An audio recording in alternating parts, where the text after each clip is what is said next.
Rajan. I am one of your Pitchfest 2022 hosts today. I am the Business Club Vice President of Activities. I'm here with my co-host, Andre Naramad. I serve as your Vice President of Operations here at Business Club. And I am so excited to get started. Thank you so much to everyone who helped make this event possible. I want to start by welcoming our judges, our Pitchfest participants, and to everybody who's watching live. So let's introduce our three outstanding judges. Our first judge is Miss Elena Bolbolian. She is the City of Glendale Chief Innovation Officer. Our second judge is Mr. Eric Severson, a best-selling published author who focuses on the importance of a positive mindset in business. And finally, we have Ms. Kendall Young, who has extensive experience in real estate and real estate consulting. We thank you all for your time today and for the enlightening feedback you will provide to us. We have our three Pitchfest finalists who will compete for $350 in prizes. First, we have Emil Falahi in the technology industry with Data Sailor servers. Next is Anthony Gregorian in the fitness industry with Gregarious Training Systems. Finally, we have our third participant, Chloe Kashishian with Happy Health. These three finalists passed an application and pitch process with our executive team and have worked incredibly hard to be here today and to present a promising business idea to our judges. We thank you all for your participation, and we will now begin the Q&A session. We'll begin our Q&A session with some general questions for our judges, and then we'll be going with a specific order, starting with Ms. Elena Bolbolian and ending with Ms. Kendall Young. Kicking off our Q&A with Ms. Bolbolian, is there any project that you have worked on that is most memorable to you? Can you share it with us? Sure. Thank you, Glendale Community College Business Club, for having me. I appreciate this opportunity. Throughout my career, I've worked on many different projects. The one that stands out is, this is over 20 years ago, and the reason it's fresh in my mind is someone recently shared a video of it. This was us at the City of Glendale doing video production, using video to help communicate city events and activities out to the community. So back in the day, now it's probably no big deal. Everyone's doing video, but 20 years ago, for a government agency to use video to push out public education and information was a big deal. So that's something that I'm proud of and was recently shared with me. Thank you for that, Ms. Bolbolian. Yeah, I'm sure it must have been a remarkable experience going on. So this question is for you, Mr. Eric Severson. It's very basic, but what is your favorite part about what you do? Oh, you're muted. Thank you. My favorite, I'm also excited to be here. This is a great program you guys have got going on here at Glendale. I myself went through the junior college system up at Green River College in Washington State before going to UCLA, and it did wonders for me. Yay. And I love the fact that you guys are all really engaged in the business process and figuring things out outside of just the classroom. So yeah, the thing I love most is actually the impact I've made. I've created a few different companies in my life. One of them was a tourism company where I led tours on motorcycles for people coming over from Australia, the UK, France, all over the world, essentially. And seeing them on a motorcycle cross Grand Canyon and then their eyes just light up, that was special. Now with my books, I also get that same impact, an email from somebody who says, hey, this section in your business book allowed me to make a breakthrough that I wouldn't have found without it. And so that's my biggest reward, is the impact it actually makes at the ground level with the people, the companies I have created reach. Wow, thank you so much. That's so meaningful, like how you can make such an impact on people in that way. I really love what you do. Thank you. We now have a question addressed to Ms. Kendall Young. What is the first step in starting a business, and what kind of topics should you research on before getting started? Well, I would be a horrible person if I didn't say thank you also for letting me be on this. I'm super excited. Just so anybody that's listening, I got my very first job at Procter & Gamble, and they hired me the second week of my senior year at UCLA. And it was because I was in the business club. They had identified me as a shaker and mover. You said stupid things like that in the 80s, right? I was a shaker and a mover. And that's why I got that job so early in anything. So y'all are doing a good job being in a business club because you're figuring out how to make your way in the world. So what is my first step in finding in creating a business? So this is going to sound really obvious to you as youngsters, but I have to tell you, this is like the number one mistake that entrepreneurs make when they are first conceiving of their business. And that is they create something from maybe their expertise or their passion or their knowledge, but they're not creating something based on a need or a problem that needs to be solved, right? We often say in business that your product is a solution in search of a problem, right? So before you get too deep in your business planning, make sure you have an understanding of the problem that your product or idea is there to solve. And then you need to figure out demand. How much of a demand is there, right? Because you might have a solution, but it's so flippin' complicated that there's no demand for it. Okay, so that's my big advice. Thank you. Yeah, that's all. Those are great factors we can all account for. We should account for in looking to create a business. Going on. Okay, next question is for Miss Elena Bolboyan. So again, it's very simple, but what has been like your motto and what has been your kind of motivational quote that you all play in your brain, like as you've gone through your career? I started working at the age of 14 here at the city of Glendale through a youth employment program. And if I look back, the motto that I've used is work hard, right? I wasn't always the smartest student, but I always worked the hardest. And that's what has gotten me to where I am today. So if you're willing to put in the extra time and effort to excel at anything that you do, that will carry you very far. So that's a motto that I use all the time, even to this day. Thank you so much. I also agree with that. And now for Mr. Eric Severson, I have a question. What is one of the biggest challenge or setback you have experienced in the process of publishing your books or podcasts? So for the books, the biggest challenge is actually getting it into lots of people's hands. And so there's a few things that have to happen. One is it has to be a good book, or people will recognize that right away. The second thing is understanding things behind the scenes. The algorithms at Barnes & Noble are different from the algorithms on Amazon, for example, for online book purchases. And also, do you want to focus on online or do you want to have brick and mortar? Because they take absolutely different areas of attention, I should say. So the main thing is deciding on where you want to focus and really, really diving into it. So it's really about being smart. And like Ms. Bobolian said, it's about working really, really hard. Simply getting a book published is it's not easy, but that's just step one. You can have a book in the library or maybe one for sale somewhere, but to actually get readers takes a lot of work. And that's where you mentioned the podcasts. Getting out there, being on podcasts. I'm interviewed probably 3 times a week, maybe 4 times a week on average. And that really helps my name stay relevant a little bit in the niche areas of mindset, performance, success, and business that I'm in. And so, but it definitely takes work. If I relax, the sales will drop. If I put a little bit more effort, they come back in. And it's pretty easy to see that cause and effect relationship. I see. Thank you. I really like how you put that. Really, you can't put down the pen. You just got to keep going. It definitely does take a lot of work to capture that audience and get the book in people's hands. Thank you for that. Thank you so much. Our next question is for Kendall. So I read on your LinkedIn profile how throughout UCLA, you were always working and in addition to school. So as college students, especially students in business club, do you have any time management tips for students who are working and part of extracurriculars and part of school as well? Oh gosh, so many thoughts that come in. First of all, a work-life balance is a myth. Doesn't happen. And you're going to need to choose what experience you want at this point in your life. Do you want to party hardy and social and, live large?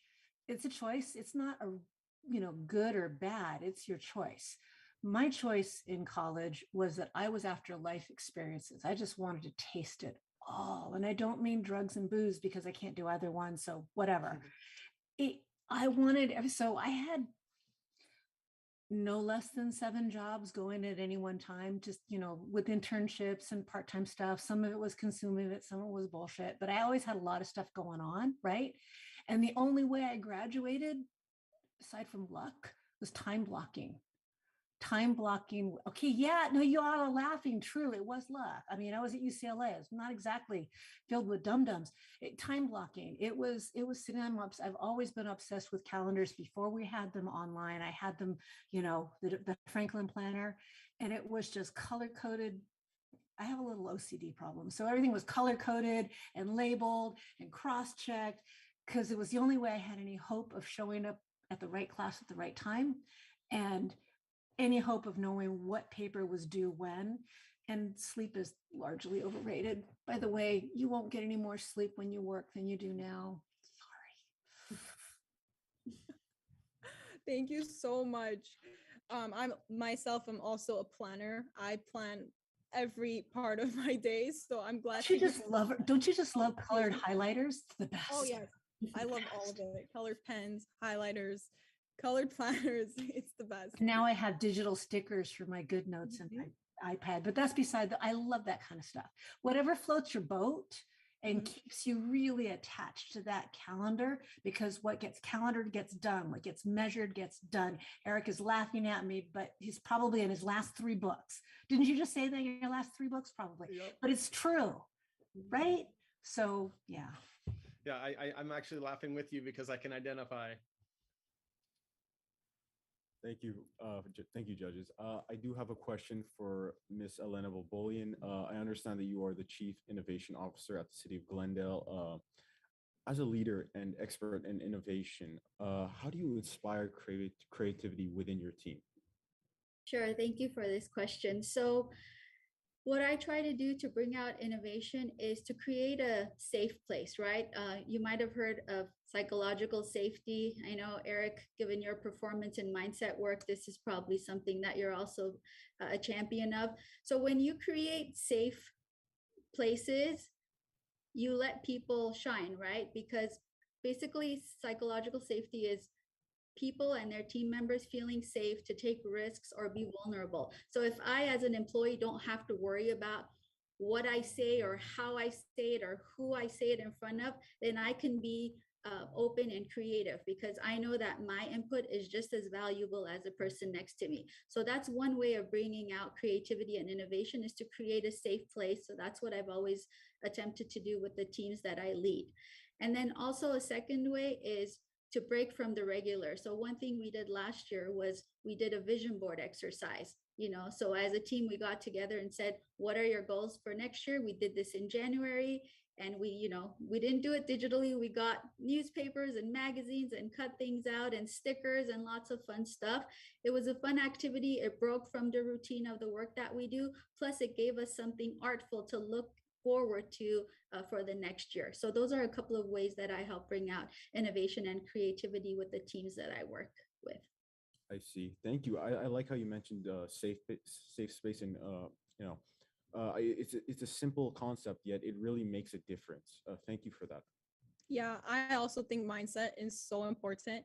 I think this is a great transition to our next question to Mr. Eric Severson. So why do you think that a positive mindset is so important when it comes to business? Like, what are the top 3 things that you think make that positive mindset so important? Yeah, and part of it was just kind of answered a little bit. I think when we have a positive mindset, we are safe within ourselves. We're comfortable with our thoughts. And also when we have a winner's mindset or a winning mindset, we've kind of won almost regardless of the outcome. If I work really, really, I've had businesses that failed. I've lost lots by a business that didn't work. But at the same time, I picked my pants up and I went back to work and I got things done. I learned a ton from that. But I won by just being in the game. And one of the people who wrote for one of the last books I produced, The Successful Spirit, Gabby Thomas, she won the silver in the women's 200-meter sprint. And that's, one of the hardest races in the world. And she says she won before she laced up her shoes, because all of the time she put in there was valuable. But knowing that she's a good person, whether she wins or not, she's already won. Winning a silver medal in the Olympics last year in Tokyo was just a bonus. And I think it's like that with the business too, that, you know, being part of in the game is a really, really big part of it. And when you have that winner's mindset, you attract people who want to work with you. You attract people who want to help you go further. And so having that first will create gravity towards the positive things happening in your business or your entrepreneur endeavor.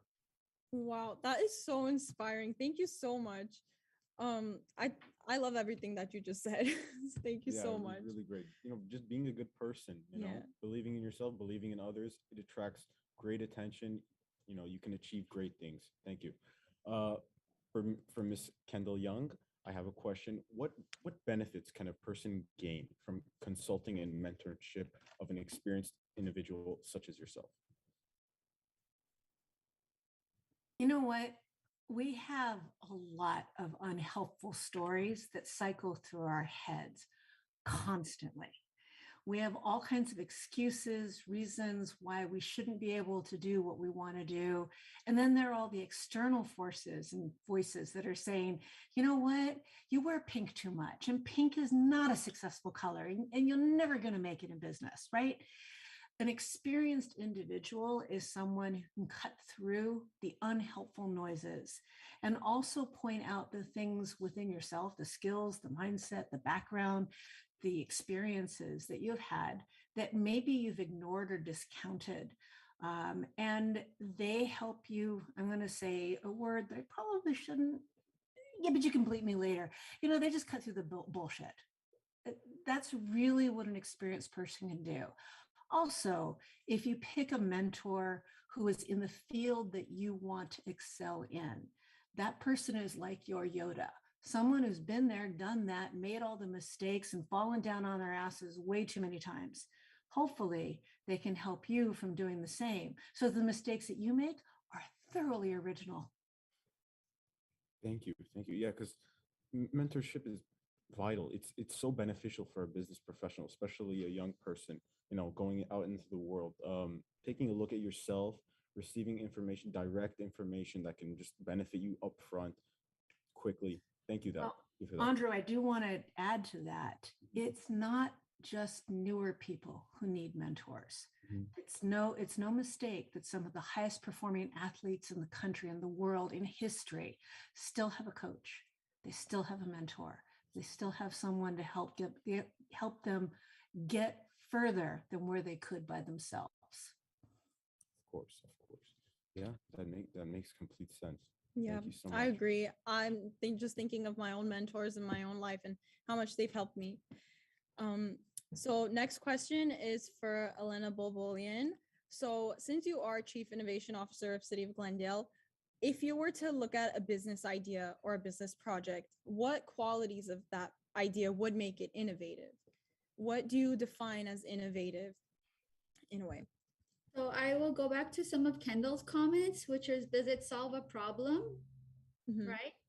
And does it work from the standpoint of the end user? So something that I've been championing here at City Hall is human-centered design, which is the philosophy that you design, in our case, services, right? In the private sector, it's products, but in here, it's services or programs that are designed with the resident in mind. So as opposed to me designing a service or policy or program from the standpoint of City Hall, we co-create these programs and services with the end users in mind.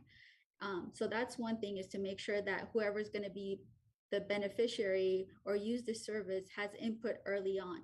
And then the second one is to share your idea for feedback. You know, a lot of times we feel pressure, we want to figure everything out on our own, but the best thing we can do is share our idea, because when you share your idea, you're inviting input, and oftentimes that input helps improve your idea. So those are a couple of things. Thank you so much. I totally agree. I kind of love that whole creativity and innovation side of business. I think that's what makes business what it is. Just keep building on new and creative ideas. I love it. Mr. Eric Severson, kind of looking onto your fundamental thinking and mindset, what are some of your own inspirations or maybe specific experiences that shape your writing and mindset today that you share with others to be successful? Yeah, two things come to mind. One, I mentioned I went to a junior college first because I didn't get into UCLA when I applied straight from high school. I ended up getting in, and now I'm a junior at UCLA, sitting in a room of honors students in the undergraduate honors program for anthropology. And I thought every single one of these 8 students was smarter and better than I was, and I didn't belong there. And thank goodness, I think Peter V. Hammond, my professor at the time, recognized that, and he kind of he worked with me a little bit to make me realize, yeah, I do belong there. And in the end, that year I won best undergraduate. The second next year, my senior year, I won the best undergraduate research at UCLA at that time period, and that was because he realized imposter syndrome is what I'm talking about. That it was we anybody who doesn't have imposter syndrome, I believe, isn't pushing themselves hard enough, because we want to be with people who challenge us and make us feel like, can I work? Can I keep up with this group? And I think if we put in the hard work, and if we also relax a little bit and have a mindset of peace and safety, we can almost all the time. So that is definitely a big part about it, is overcoming that. And that kind of slides into overcoming fear as well. I think fear is supposed to make us stronger, sharper, smarter for short bursts. If I'm being chased by a tiger, for example, I don't want to be, I want to be really scared because I'm stronger and faster. Same thing. If I have a big negotiation coming up, I want that nervousness. I want that fear, but I don't call it fear. I challenge it into, excitement or energy or whatever you want to call it. But we challenge these positive chemicals floating through our body into performance. And so that's what it is overcoming fear and channeling it into positive things for ourselves. See, yeah, adaptability, kind of pushing yourself past the limits, and you reach a new level, and you can achieve great things doing so. I love it. I love that perspective. I've heard of imposter syndrome and I've always seen it as like a negative thing, but I love the positive like spin that you put on it. It's just the best perspective. I'm going to put it into my own life now. Okay, we have one final question for Kendall Young before we start our pitching. So this question is about the real estate industry. So what can you say about the current market? Do you think it's going to keep heading in the same direction? Do you think the prices will continue to rise? What can you say? That crystal ball of mine has been in the shop for 35 years. It's very difficult to say. I will say this is my 4th real estate cycle. So I've seen boom and bust 3 times, 4 times now. And every time it busts, it looks completely different. It is for completely different reasons. And each time it has been a whopping surprise. So with that in mind, I actually have a current startup right now, which is prefabricated ADUs. It's kind of eaten my life. And because of that, I've been doing a lot of presentations to realtor groups, professional groups, and regulars just about the opportunity, and explaining to people what's going on with the housing crisis, which leads to everything from all of the homeless underneath the bridges, all the way up to very wealthy individuals not being able to find a house that they can buy, that they want to buy, right?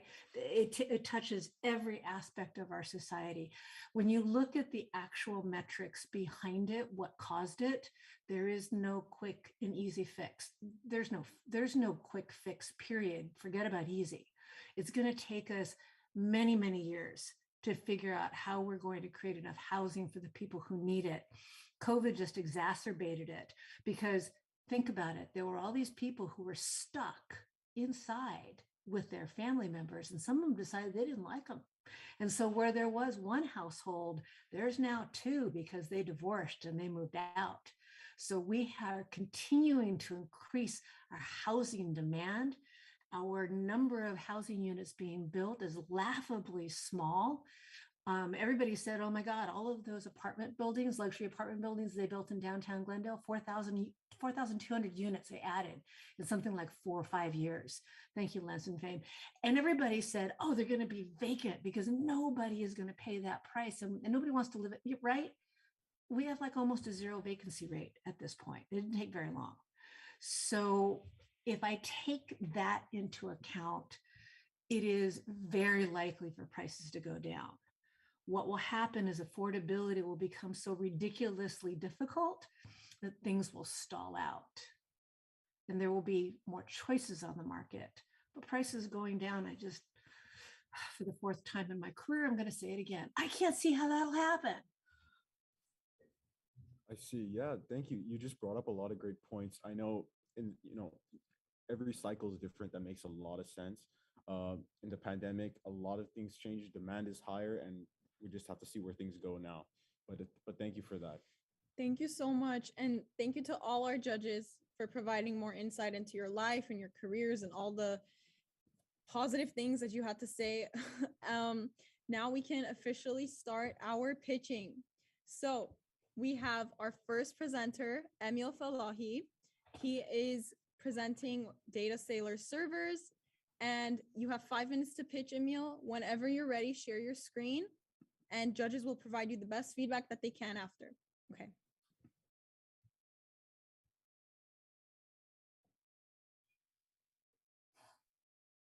You're on mute.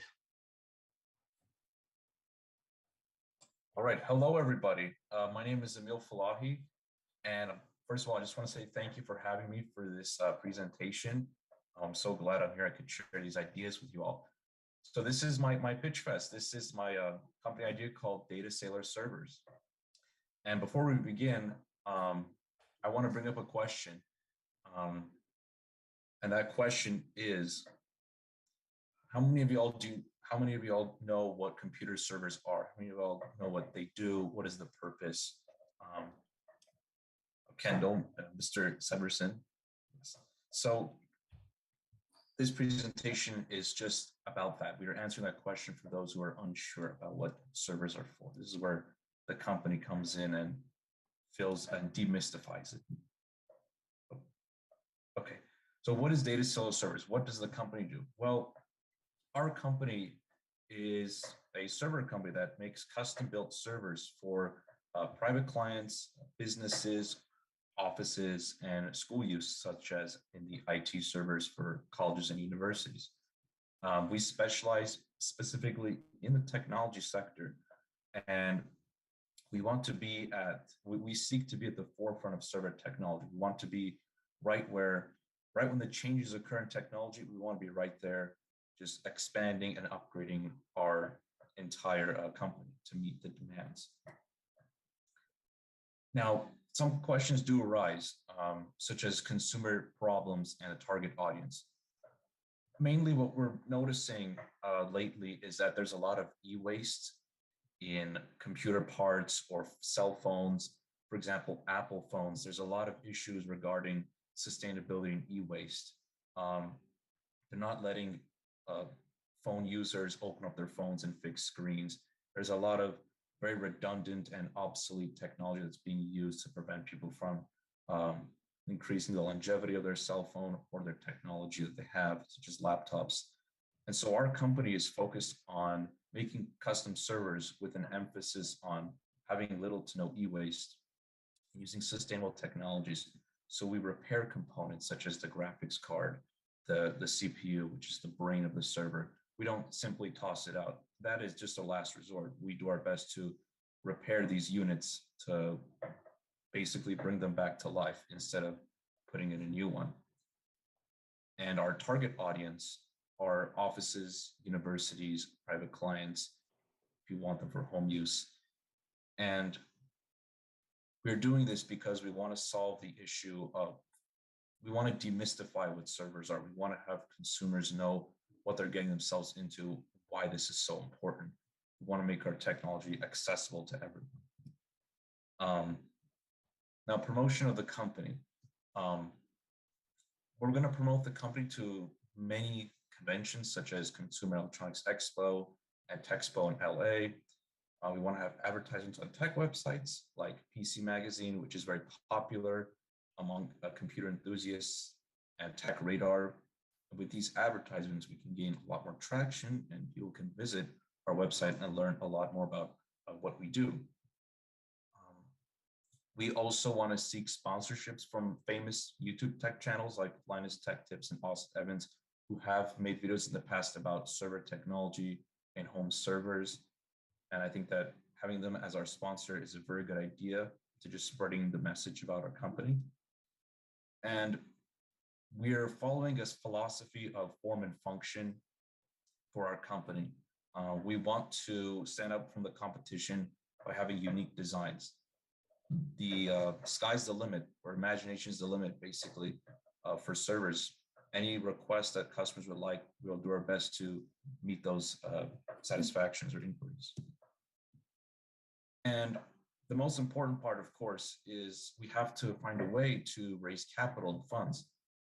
And so here, we have a few examples of how the company can perhaps raise funds.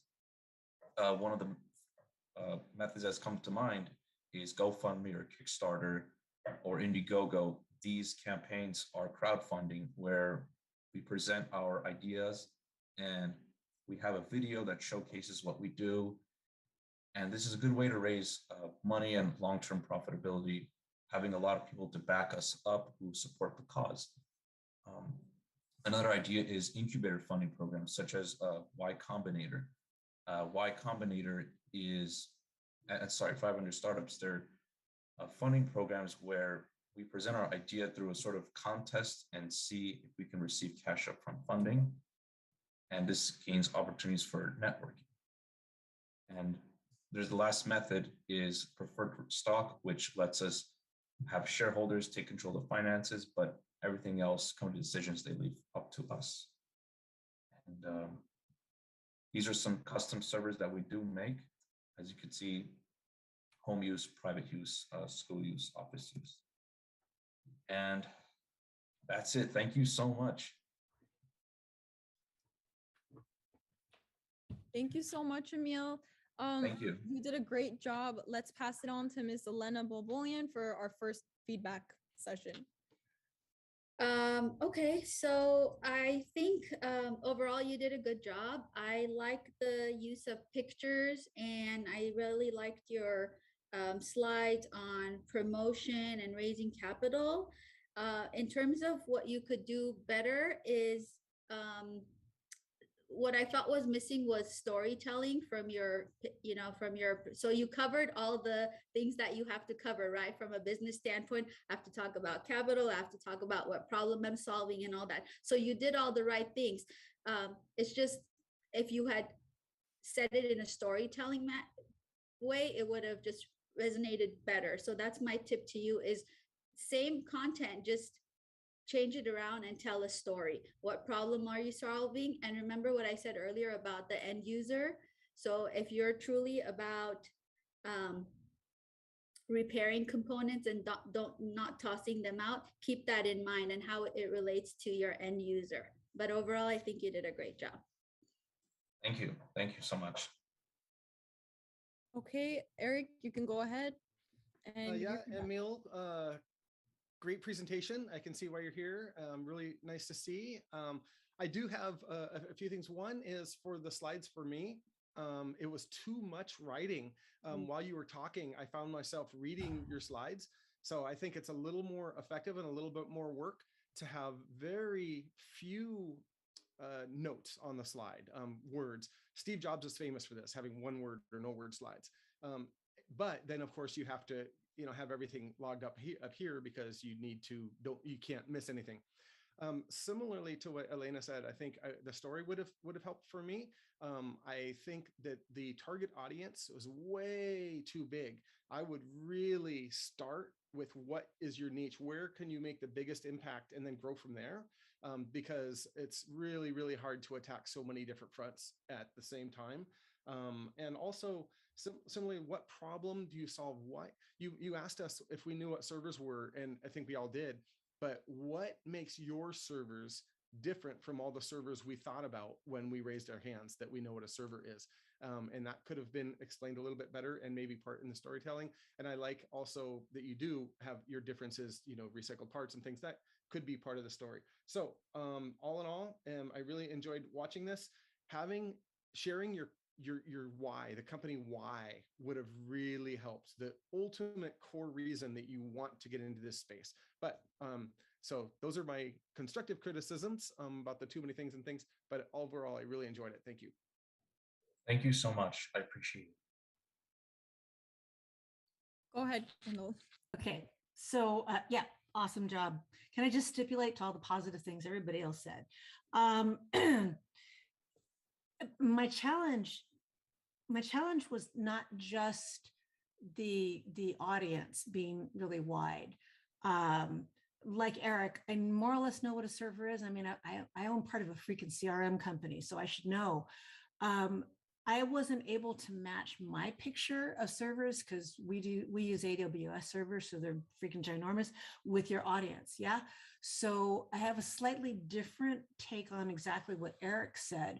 When I said in my business thing, it's like you need to identify what is your demand.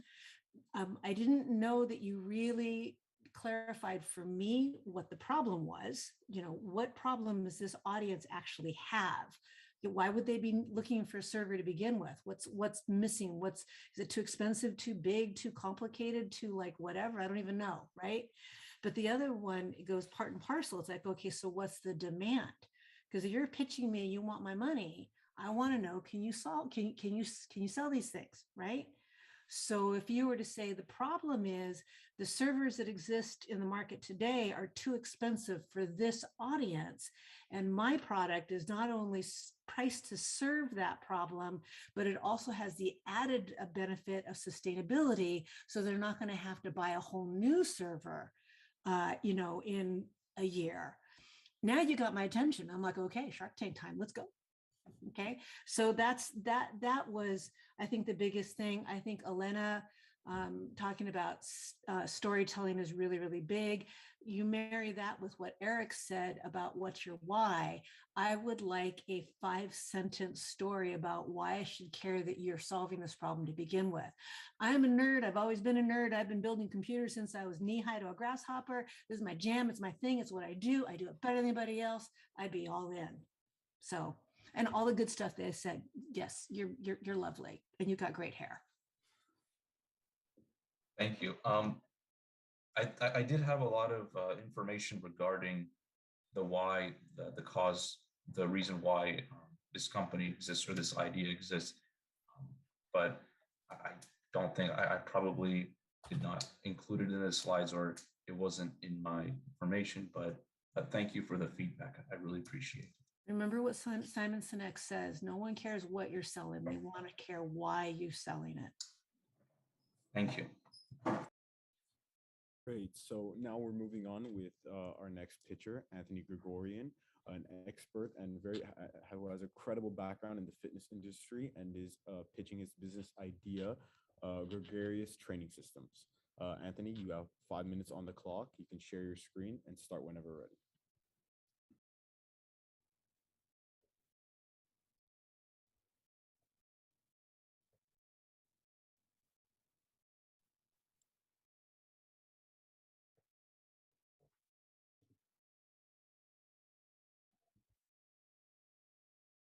All right. Can everyone hear me? Yes, we can hear you. Okay. Does my screen look okay? It just shows a white screen. Is that what shows on your end? No. I see. 1 second. Let me restart this.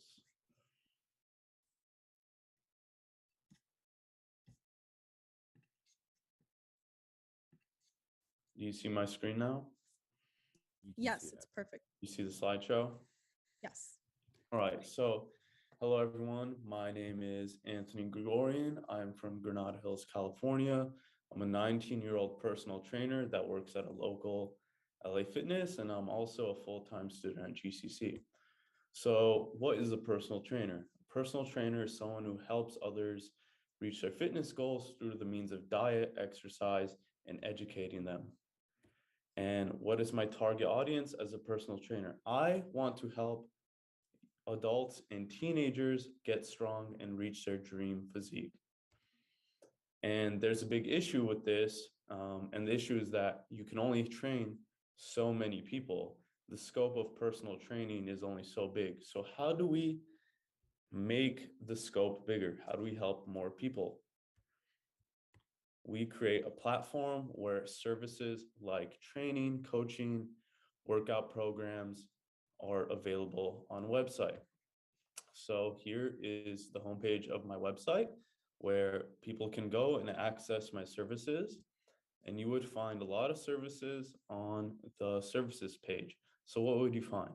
You would find workout programs, you would find coaching in person and online. I would sell my workout programs for $30. Online coaching would be $100 a month, and in person would be $50 a day. And here's an example of a product, a workout program I wrote for one of my clients. Here's a couple weeks of workout programs or planned workouts, and here's some instructions. Now, who is my competition? After working as a personal trainer for a while and watching people do their work as a PT, I realized a lot of personal trainers do not know what they're doing, or if they do, they really aren't getting their client to their goal. A lot of them do not have high-end experience. A lot of them do not really get their clients results. They're just there to make money. And a lot of them do not have a deep understanding of what they do. Now, what sets me apart is that I've trained to compete on a national level. I've recovered from a debilitating back injury. I've trained under many coaches and done a lot of research and experimented. I have a pretty deep understanding of how strength training and fitness works with all this experience. And I even have experienced personal trainers that make up to 6 digits a year ask me for advice just because I have a lot of experience. So how would I get my clients? How would I get people to come to my website? First off, social media. The best way you can advertise yourself and your business is through social media. I can also meet people in person, which I've done a lot, and I've trained people that way, and word of mouth and referrals, which has also worked for me. Now, how would the finances work? First off, the website. Maintaining the website would not cost much, and it would be very easy to maintain it. And there would not be many significant expenses since the product does not require much resources. A lot of the proceeds will go to me, and some unforeseen costs is that if I have an in-person client, I might have to travel to reach them. I might have to get a day pass at a gym. I might have to buy insurance for the gym in case anything happens. And what do I need from you guys? So to help me start up the business, what I would need is enough money to invest in my website, to perfect it and market it, and to buy advertisement. And conclusion, as a personal trainer, my goal is to provide others with tools and education to achieve their fitness goals. To help as many people as possible, I can sell my services online. As a teenager who has had aspiring goals, competitive goals, and attempted to do so, I am fit to help my target audience with similar goals. In conclusion, my website provides the opportunity for everyone to get on a clear path to reach their fitness goals with just the ease of a couple clicks. And that is my presentation. Thank you so much, Anthony, for your pitch. We will now be going into our feedback session. Judges, please feel free to ask some questions, starting it off with Ms. Elena Bobolian. Sure. Thank you, Anthony, for that presentation. So I really like that first slide because I got to know a little bit about you immediately. So well done. On most of your slides, you actually did a good job in terms of what Eric was referring to about not having too much text. There was one or two where there was a little text heavy, and then at the end you were starting to read it. So again, always use your slides as complementary to what you're going to say as opposed to reading from slides. Overall, I like the information that you presented. I think you answered a lot of questions in my head. One area of improvement where you showed the product example slide, I think you could have hit a home run if you just had a before and after of a client, as opposed to showing me their routine. You know, a picture is worth 1,000 words. So that's one tip that I would say, here's someone that I've actually trained and worked with, and here's their before and after. Other than that, I think you did a good job, and that's all the feedback. Thank you. Thank you so much for the feedback. Thank you, Ms. Elena Bobolian. We'll now be going to the feedback session for Mr. Eric Severson. Oh, Great you're- presentation. Yeah, I do like how you had an analysis, almost a little bit of a SWOT analysis going with where you're outlining some of the steps. That really worked well for me. One thing I think could have been stronger is to, because the fitness space is really competitive, is to, you did say that experts come to me because I have experience. Do a few more things about, say a few more things about what's going to set yourself apart. So I think your why is to get people in shape, teenagers and adults, get them in shape. And that's kind of indirectly stating the problem, but I think spending some time about the state of health among people right now. We're sitting at our desks way, way too often. For various reasons, people aren't getting the physical activities that they need, and maybe highlight how important exercise is for somebody who wants to be good at business, for somebody who wants to be an author, for somebody who's a student, that fitness isn't just to be like massively strong like you are, which is great, but fitness is to just help us have an overall health to accomplish any tasks that we want, whether it be athletic tasks or non-physical tasks. So I think more about what the problem is could have helped, but I really do like the presentation, and I liked how you answered the question. Here's what I need from you. That was really direct, because somebody's going to be able to, yeah, that sounds great, I want to give you what you need, or yeah, I'm not really interested. So I liked how direct you were with that part. So great job. Thank you. Thank you for the feedback. Also, I would like to say about what you said about like the why, like why training is so good for you. One reason I didn't go over that is because most people already know why they should work out. And so I'm mainly trying to pitch the business instead of why you should get training, if that makes sense. Because everybody already knows why they should work out, but not who to get it from. Thank you, Anthony. Now we can go to Ms. Kendall Young. I love this batting third because I get to think about things as my two other compatriots throw themselves upon their swords. So thank you, guys. So Anthony, I loved the structure of your presentation. I thought that the order that you did it in and the subjects that you touched did a great job of giving me comfort that you've thought about your business from start to finish. So my comments are more about sharpening your story than anything else. So one of the things in business when you're pitching, either because you're pitching marketing or you're pitching to an investor, is that the person that you want to get an action from needs to buy into your story, right? So you need to be thinking, when you tell this story, what's going on in my head? So you know that you're 19 years old. I know that you're 19 years old. I have socks that are older than you, honey. So what you need to be able to do is to tell me when you say, I'm an expert, I know everything, I know what's going on. What's going on in my head is like, I got a 19-year-old at home and he doesn't know crap. So how does this guy know anything? So the last thing that you said in that story was game, set, match for me. You said, I recovered from a debilitating injury, and there are experts who are way older than me that call me for advice. I went, well, what? Okay, that's something more than what I had expected. I want you to lead with that, because there is no one nowhere who is going to hear your business proposal that isn't going to be thinking, he's 19, what the hell does he know? Tell me why I should care. Okay. So but man, really good stuff. The other thing is what Eric said.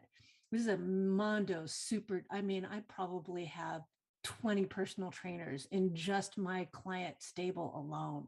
I'm just one person. I don't even like working out. So that's 20 people that I know. Everybody, I mean, we know more personal trainers than real estate agents. That's saying something. So what is it about your idea you said everybody knows they should work out, but nobody does, right? So what is it about your idea, your platform, your structure, whatever? What is it about that is going to make me do what I know I should do? You can answer that in a lot of different ways, but I think you need to answer that in your pitch. Otherwise, why should I care? I've got my phone here has probably 18 personal fitness apps that I do not use. So that's my thoughts. And I think you already know the answers there. So just stick them in your pitch.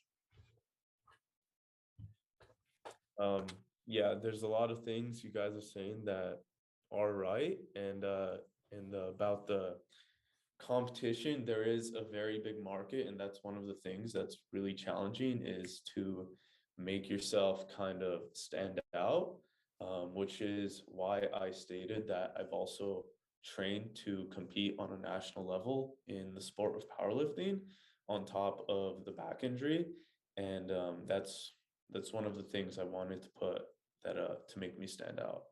Your story is everything. Why I don't know any other reason why I would care other than your personal story. I'm not buying your online training. I'm buying you. Sorry. I mean, that sounds Yeah. really horrible, but you know what I mean? Not Yes, I do. Yeah, thank you. Oh, and So but that's what's really, really important, right? So really highlight that. And if this is, I don't know if this is actually a real pitch fest, but if it is, I'm telling you, you got to look into like Skillshare and all of those online portals. There's at least 6 that I could rattle off. If you're going to do online teaching, you got to look into those things. They're spendy, but worth it. But I digress. And Anthony, one last thing, if I can just add, don't assume that people know working out is good for them. Don't assume that, right? Because you're a subject matter expert. You know a lot about training and working out. So where you are compared to the average person is very different. So you have to keep that in mind. You can still entice people and teach them about why it's important. Don't assume everyone knows. Thank you for the feedback. I will definitely put that into whenever I have another presentation. Okay, thank you, judges, so much. We have one last pitch today. We are presenting Chloe Kashishian, who is presenting her pitch, Happy Health. So you have 5 minutes, Chloe. Whenever you're ready, share your screen and let's get started.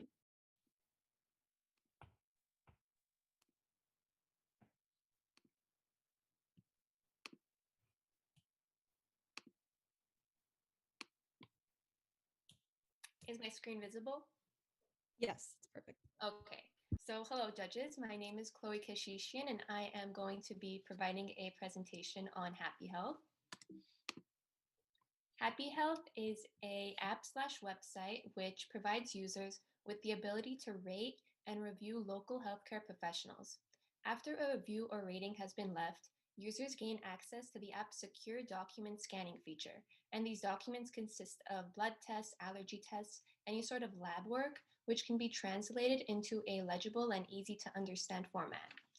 And for a visual perspective, so for example, a user would log into their Happy Health account on their phone, and they would take whichever lab work they're choosing to scan, and they would use their tablet or phone to scan that piece of paper.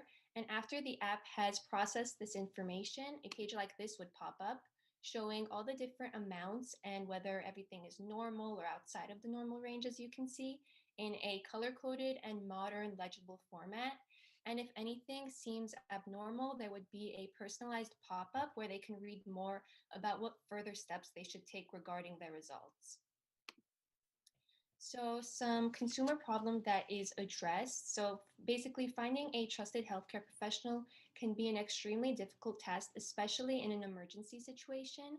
And health information is often pretty difficult to understand. I mean, I don't have any necessary barriers in understanding my health information, such as age or reading ability. And even like, for example, I got a blood test recently and I honestly didn't know what information I was supposed to be processing or taking in. And that's exactly what Happy Health is trying to fix. Happy Health makes health information understandable and transparent for all. The target audience consists of adults 18 plus who are looking for a new healthcare professional, whether it be to replace their current one or for a specific procedure such as a cosmetic surgeon or anything of that nature. And the target audience would also consist of individuals who are interested in a modern and legible way to fully understand their health. Advertising would consist of three main forms. The first one being personal social media accounts, which would showcase the different aspects of the app, basically providing a demo, an example, an actor, for example, showing how they would input their information. And the social media ads would just be the same content from the personal social media accounts. And the most interesting form of advertising would be physical advertisements in the medical offices, which would not only benefit Happy Health by providing exposure in these medical facilities with the physical advertisements, but it would also be beneficial, for example, private practices looking for more exposure on an app like Happy Health. It would help gain credibility as well. And the last feature would be that it would also help generate revenue for the company, as in order for the app, the medical facilities to be featured on the app, they would have a monthly fee. What sets Happy Health apart? Happy Health utilizes the features of both social media and an informational health information app, which makes it accessible and understandable for anyone in need of these services. The first competitor that comes to mind in any rating-based app is Yelp. I'm an avid Yelp user. I know how helpful ratings can be, but Yelp has no medical facility, anything related to the medical industry, which is what makes Happy Health different. And then we also have Dr. Chrono and the Kaiser Permanente app, which are electronic health record apps, which have no social media feature, which also makes Happy Health stand out. So for capital, the first two forms would be personal funds and investments from friends and family, but these definitely would not be sufficient for such a large scale app. And that's when we would be resorting to equity crowdfunding, as well as the partnerships with healthcare providers and medical offices, which I briefly touched on in the advertisement portion. That is all. I want to end this presentation by reminding everyone that health should be understandable, not a guessing game. I hope everyone believes in Happy Health as much as I do, and I'm hoping that I've gained some supporters on the app. Thank you so much. Amazing job, Chloe. We have 5 minutes of feedback time or any chance to ask questions that you guys have. So let's start with Ms. Bulbolian. Sure. So first off, your logo immediately caught my attention, so I did really like that. Again, I've said this a couple of times, and I think the other panelists or judges have also never read from your slides. Always use your slides as complimentary.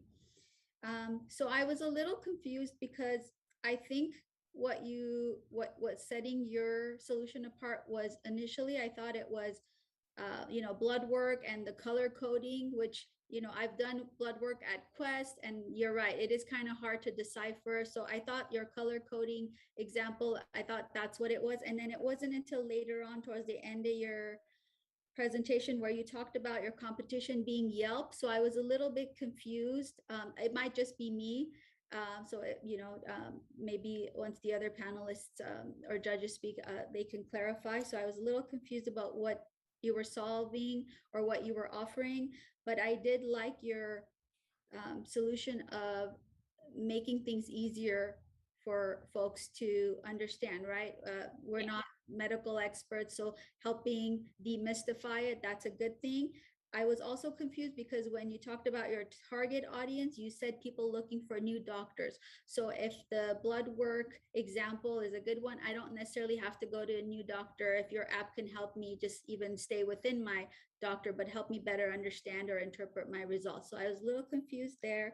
And then the last piece of feedback is you didn't have the call to action. So you should always end your presentation with a call to action. What do you want from your audience, right? You just kind of ended it. And I was like, I wanted something a little bit more. But overall, good job, Chloe, and thank you.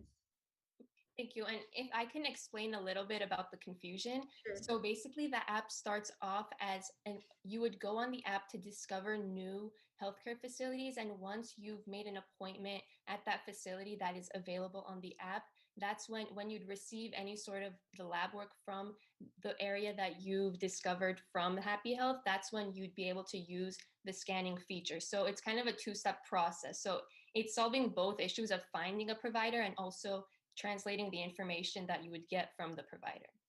Thank you for that clarification. Okay, let's pass it down to Eric Severson.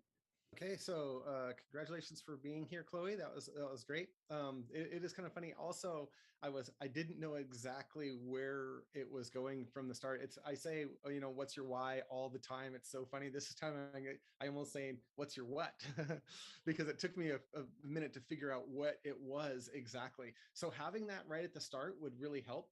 A few things I was thinking about is just how do you get the clients could be explained a little bit, because you did mention getting into doctors' offices, but even how do you get to that step? Kind of for an investor, that's something that they're going to definitely need to know. And I really think your presentation could have been way better with one simple thing, and that's a short anecdote of somebody who didn't read the results well and had a bad health result because of it, and to say, you don't have to be like this person who had a really bad health result because they didn't know something. We can help you, and here's how. So a story, it could even be one of those little cartoon image stories of somebody who goes through 5 steps with a bad result, and then your 5 steps have a happy face result, because you can guide them to the right person, they can understand the results better, etc. So that's my biggest piece of advice, is sharing the story of what a bad situation looks like and what a good situation looks like using your product. Thank you. Thank you. Okay, so I was also massively confused. And here's what I really want to say. And this is why, like, I think you were 2 ticks from an amazing business idea, right? So you're really close, but you're also really far away, because when you started, I heard 2 things that I was really excited about, both of them, and neither one of them connected. The first one I was really excited about is, how do you find a great healthcare provider? Hell if I know. I really wish you could help me with that problem. I love that idea. And then, like, almost within the same sentence, and you said, so what we do is we help you identify these lab reports that are super confusing, and we make them in easy and understandable. I went, oh, yes, because I don't know how to, I don't know how to read those. I love that idea. But like, I spent the entire rest of the presentation trying to figure out, which one are you? Because, like, which one? I don't get it. And I want both of them, like I do. So that's why I think you are this close from an amazing idea. It's probably going to take more than a 1-minute pitch for you to be able to flesh that out, but you better figure it out, because I think you've got something good. Thank you. Thank you so much. That's really helpful. Okay. And my lab results, if you could read those for me. I have them on my desk back there, please. Maybe in a few years. Great job, Chloe. I love your presentation. I too have struggled with, trying to read a lab report from a doctor's office. And I think an app like Happy Health would really help with that. So thank you so much to all our presenters and all our judges for the amazing feedback that you guys gave. We're going to take a 10-minute break to select the first, second, and third place winners. But before we do, we have a message from our president, Miriam Hagopian. Hello, everyone. I am Miriam Hagopian, serving as Business Club's president for the 2021-2022 school year. I am honored to be part of Business Club for another year and host Pitchfest for my second and last time. Thank you for our judges for providing this amazing feedback and taking the time of their day to be present with us live. We would also like to congratulate all of our Pitchfest participants, no matter who wins the first place. Without you guys, the event is impossible. For anyone who applied this year, your dedication and hard work does not go unnoticed, and you are always welcome to participate in our upcoming events. Speaking of our upcoming events, this is our first official event, and we have 2 more on our way. Our amazing cabinet and executive team is planning to host an in-person event during the first week of May about careers in business, featuring GCC alumni. This is a great opportunity for many business and non-business majors to stop by and be able to network with these business professionals. You'll be able to hear more about this event soon. We are also hosting our annual business lecture series this year, collaborating with the business department here at Glendale Community College. To hear more about all these upcoming events, please follow us on Instagram at BusinessGCC and feel free to reach out to any of us via email at businessglendale@gmail.com. Lastly, I want to remind everyone to also be on a lookout for future open positions for Business Club executive team. As many of us will be transferring, this is a great opportunity for everyone, business and non-business majors, to apply and gain leadership position, but as well as have the ability to grow and expand your professional network. At the end of the day, you make up this club, so might as well join the leadership team. We are looking for a diverse team of to the team and build upon GCC Business Club mission. With that being said, thank you everyone for your time. We will take a short break, as Nicole said, for our judges to finalize their decisions. Do not leave. We will be back on the live shortly. Thank you.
Thank you guys for coming back to the live.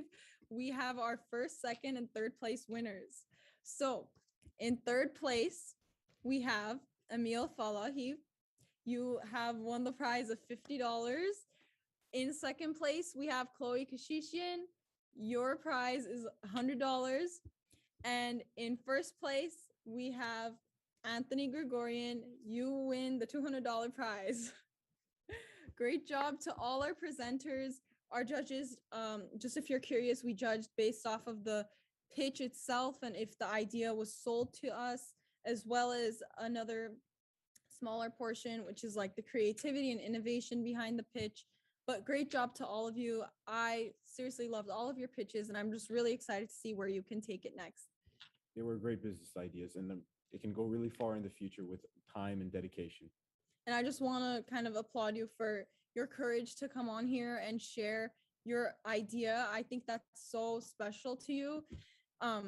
Very admirable. Yes, very admirable. And you guys all did a great job. As we wrap up and conclude our event, I would like to once again thank our wonderful and astute judges for being present today. The goal of Glendale Community College's Club of Business is to stimulate student activity within the business world.